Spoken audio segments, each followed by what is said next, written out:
Alright guys, welcome back to the channel. Today we're wrapping up the final chapter of a courtroom saga that somehow keeps getting worse the more confident the defendant becomes. This is the conclusion to Judge Perkins versus a self-declared legal mastermind who believes the Constitution works like a cheat code.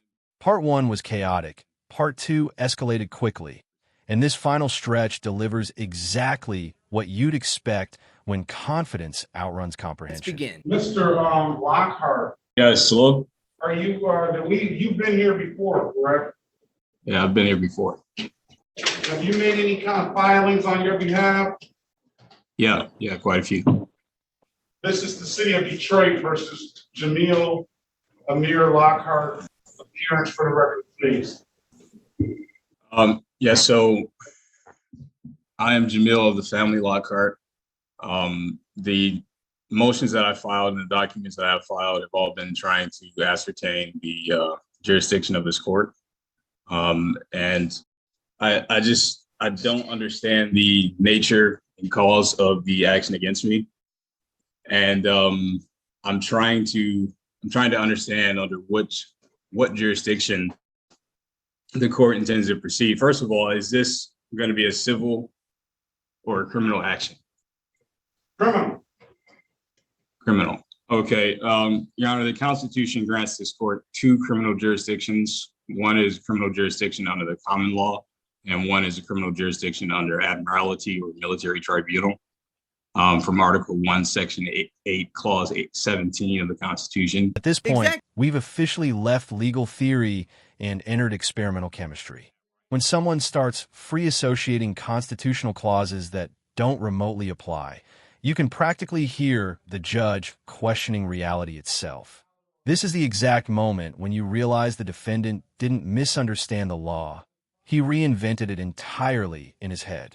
So in which of these two criminal jurisdictions does the court intend to try me? Where is your motion, sir? There's a motion filed there. It's a motion to dismiss based on lack of subject matter jurisdiction. All right, I'm going to deny that motion. I'm going to set a bench trial or jury trial if you choose. Which one would you want to have? Okay, Your Honor, under what grounds, what facts and findings and conclusions of law are you denying that motion to dismiss? I'm trying to understand the jurisdiction of the court. You have not disclosed it to me. I'm asking you to disclose it to you. Check the court rules, sir. Well, Your Honor, the Sixth Amendment grants me the right to understand the nature and cause of any action brought against me, and it grants you the duty to inform me. So I don't think you would be breaching your oath of office if you were to inform me under which jurisdiction this court intends to proceed. In order for me to intelligently defend myself without an attorney, I need to understand which jurisdiction the court intends to proceed to conduct you have a very good attorney on the line, Mr. Elwood Terry. If you want to speak to him in a breakout room, I can give you that opportunity. Other than that, I'm going to set a bench trial or a jury trial in the matter. Okay. Please let the record show that I have attempted to understand or to ask what is the jurisdiction of the court is operating under. And it appears that the court is operating under a secret jurisdiction.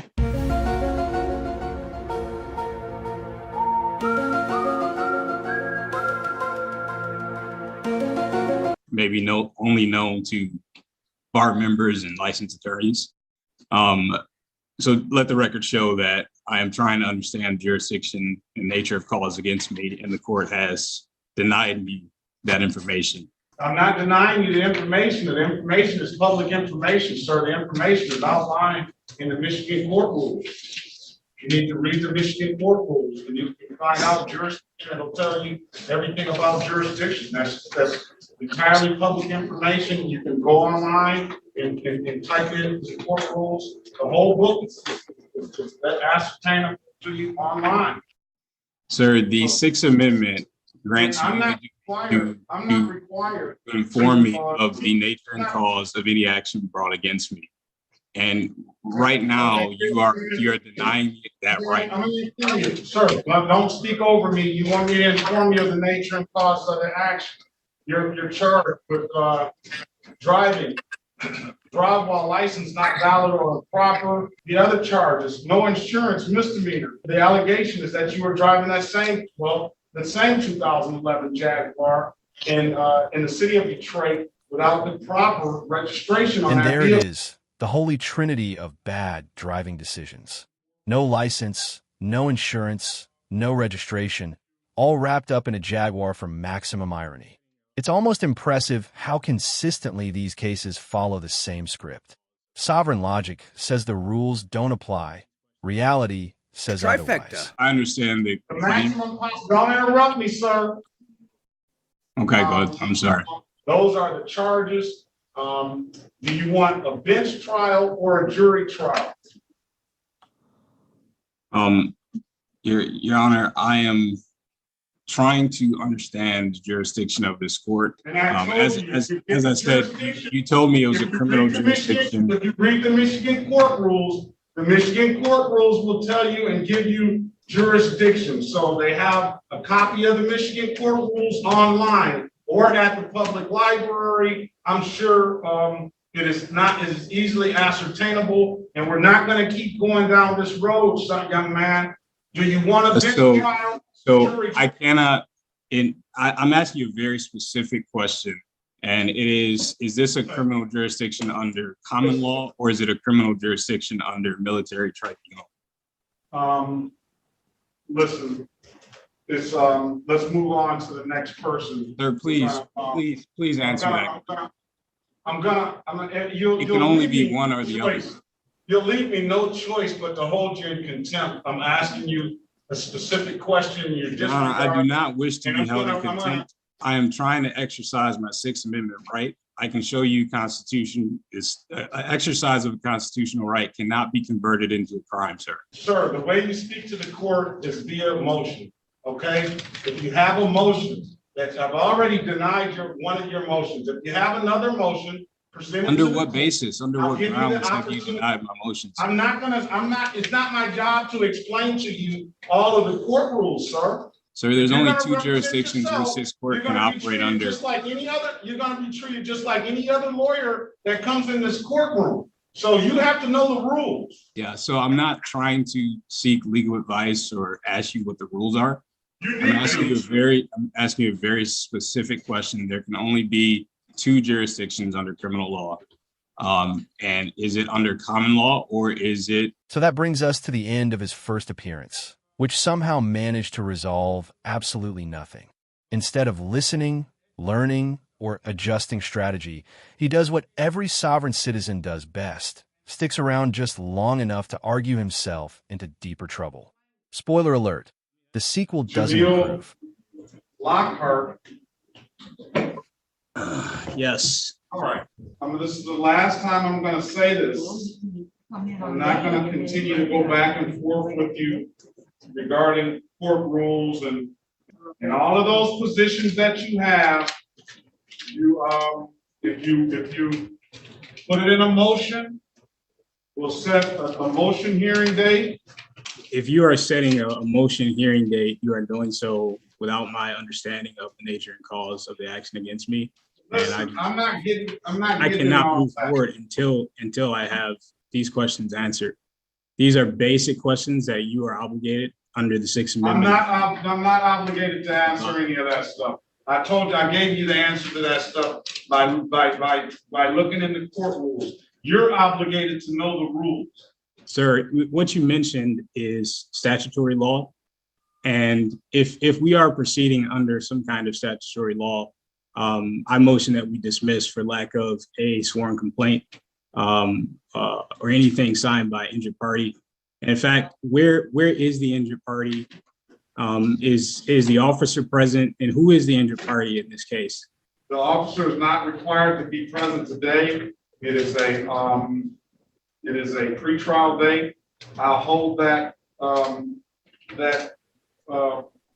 dismissal motion in abeyance until the date of trial. At the date of trial, if there's no signed complaint on the date of trial, then we will dismiss by no signed complaint. So I'll give the city an opportunity to come up with a signed complaint. I'm sorry, is the city the injured party here? Yeah, you're here. Okay, well, sir, I move that we either dismiss this case or move this case to federal court. If the city is the plaintiff or injured party, they cannot also be the judge and prosecutor. File a motion on that, sir. If you're saying that I do have a signed complaint one. Well, that brings me back to my original question. Is this a statutory proceeding? Because if there is, there would have to be an international contract or agreement. And I would implore the prosecution to put that agreement on the record and explain how I am party to it. Young man, you got to go do your homework, okay? And it appears that you're taking this position and you're adamant about this position, and you're free to do that. Now, whether you're going to win at this position, that's going to be up to what you say in your brief and how it relates to the law, and we'll make a decision on that stuff, okay? But at this point, you need to educate yourself, because you seem like a very articulate, educated young man. You need to educate yourself on court rules and procedure. Until you get it correct, we can't talk, because we have to be speaking the same language, okay? I mean, that's the main thing I'm trying to understand here, sir. Is this a common law criminal procedure or an admiralty? I'm giving you some direction on. Well, sir, I don't know which rules. If you could tell me where I could find the rules for. I told you, go to Michigan court rules. They got Michigan court rules. They have rules for criminal procedure under statutory law.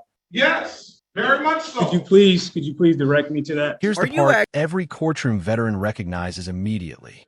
When a judge calmly explains options and the defendant keeps talking over them, the situation is already past the point of saving.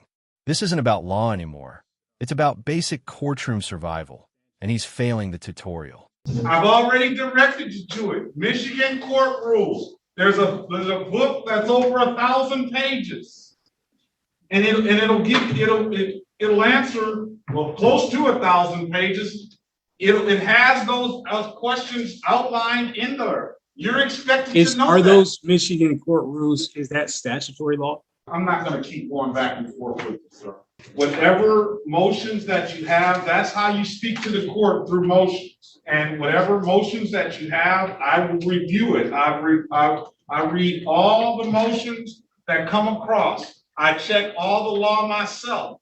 And if you have some law, I would suggest that law that you're saying that we don't. Your Honor, there is no international contract. I mean, we've asked the prosecutor to produce an international contract that would bind me to this statutory proceeding.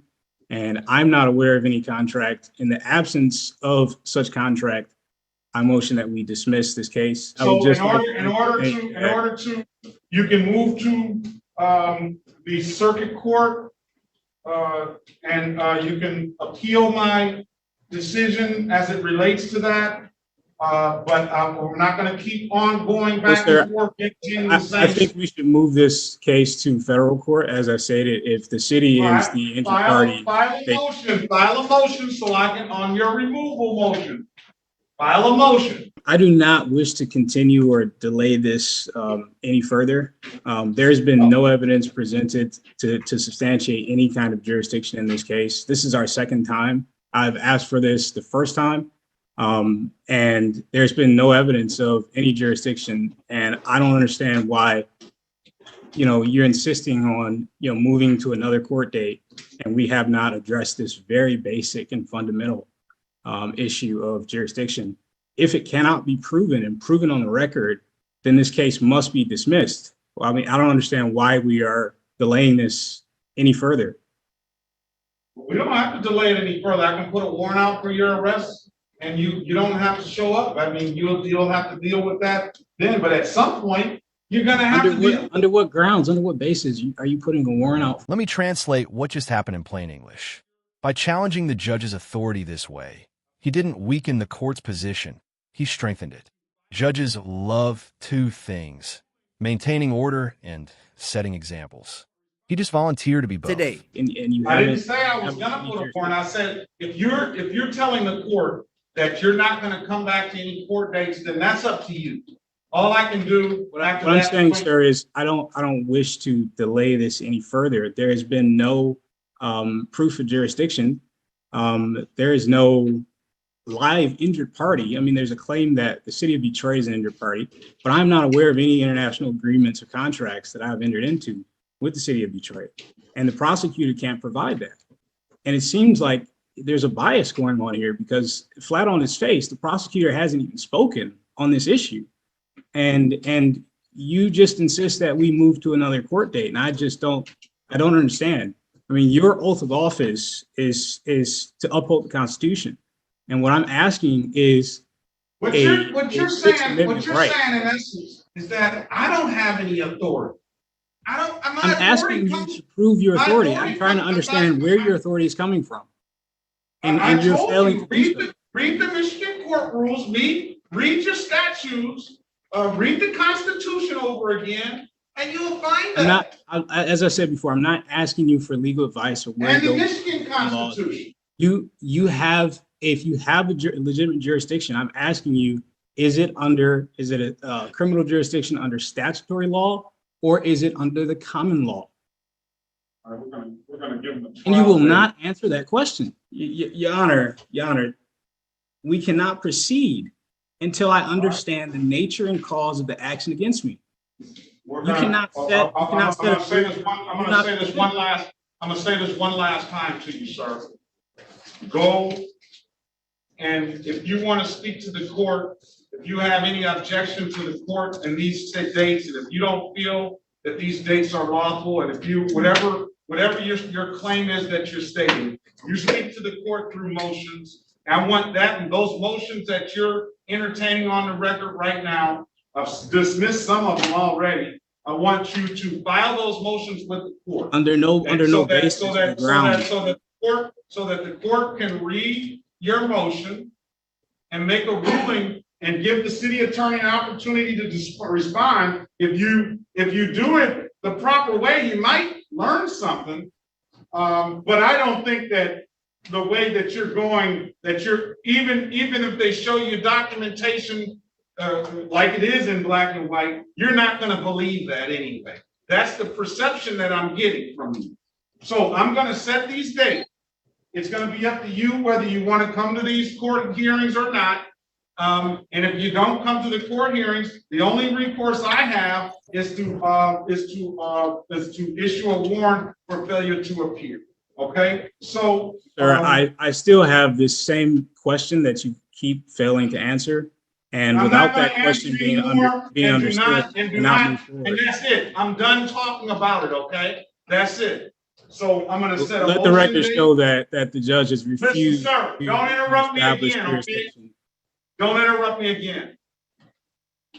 Let's set a motion date for. I do not consent. Please do not say anything else, sir. This is the moment where every rational person watching starts yelling at their screen. You're being offered a free attorney, someone trained, licensed, and capable of keeping you out of jail, and you're turning it down because of vibes. Pride is expensive, and this one's about to cost him 30 days. Sir, I'm exercising my Sixth Amendment right. The Sixth Amendment, exercise of an amendment right cannot be converted into a crime, sir. I'm holding you in contempt of court, sir.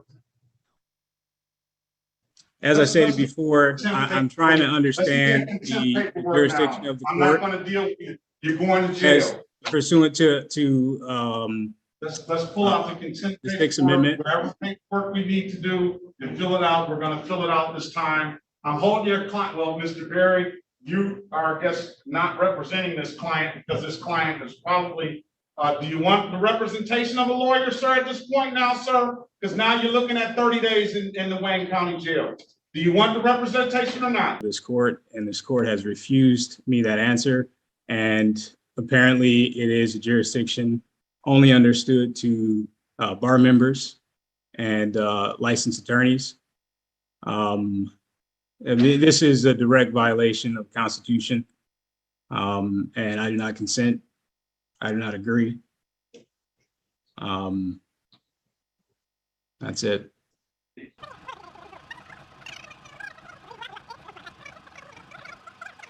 Your Honor, I do not wish to be held in contempt.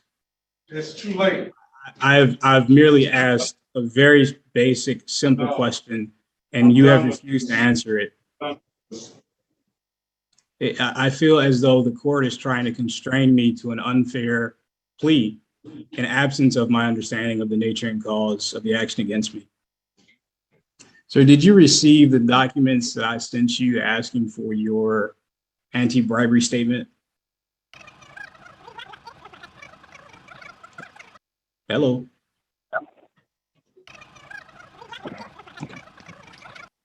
I'm going to order you to report to the Wayne County Jail today. For just a brief second, it looked like he understood the situation. The tone softened, the volume dropped, and an apology appeared. But instead of stopping there, he kept talking and managed to undo every bit of goodwill he just earned. In court, silence can be smarter than sincerity. I do not understand the nature and cause of the action against me. You have told me this is a criminal jurisdiction. Sir, please don't. I told you don't say. I'm going to ask some more days if you keep on talking. You already got 30 days. I don't understand, sir. I'm adding more if you keep on talking. Please do not say anything else. I'm sorry, Your Honor. It happened very fast. It's happening again right now on the record. So those are the reasons I'm just that I apologizing. find, again, another contempt. And it just continues to happen. And I'm going to, now, if you have one more interruption with me, sir, I'm going to add another 30 days to that. And you're looking at 60 days. You're going to get 30 days right now. You're going to get 60 days if you have one more interruption too.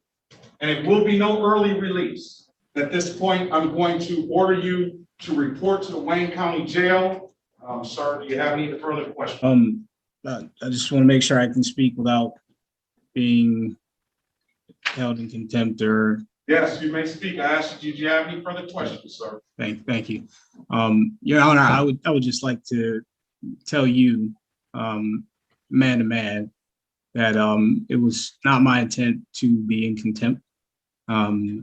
It's never been my goal. I try to do everything in accordance with the law. As you can see, I have filed documents. I filed motions. I've requested information from the court, all in a desperate effort to wrap my head around the proceedings and what's going on here today. And I'm sorry if I may have gotten frustrated and not being able to understand the nature and cause and action against me. But just again, that was not my intention. I look forward to handling this as amicably as possible. This wasn't an apology. It was a disclaimer. He wasn't sorry for what he did. He was sorry the court didn't agree with him. Judges can spot that instantly. When accountability never actually shows up, consequences usually do. I think that the record will show, I think that the prosecutor will agree that there is no international contract to which I'm tied under statutory jurisdiction. And I would love to see it. I would love to see that evidence. But also, we covered the fact that the city is the injured party or the plaintiff. And this would be an improper venue anyway. But I appreciate your advice on handling that and moving forward with motions. I will be doing that. But again, this thing of contempt, it's just, as one man to another trying to understand and stand on my constitutional rights and exercising them. And I feel today, as what's happened is my pursuit in doing that has somehow been converted into crime against me, which is a tragedy in anyone's eyes, So I cannot consent to moving forward because I still do not understand the nature and cause against me. And I will be communicating in writing, and maybe, someone can give that to me in writing. And we can go from there. Nothing was rushed here except his decision-making. The judge explained the process repeatedly, clearly, and patiently. What actually happened is he talked himself past every off-ramp and straight into the wall. Court doesn't slow down for stubbornness. All right. And the court has heard all of what I respect the fact that you're trying to use the system and you're trying to operate by your understanding of the system. And the court is not trying to impair you in any type of way to present any claims that you may have.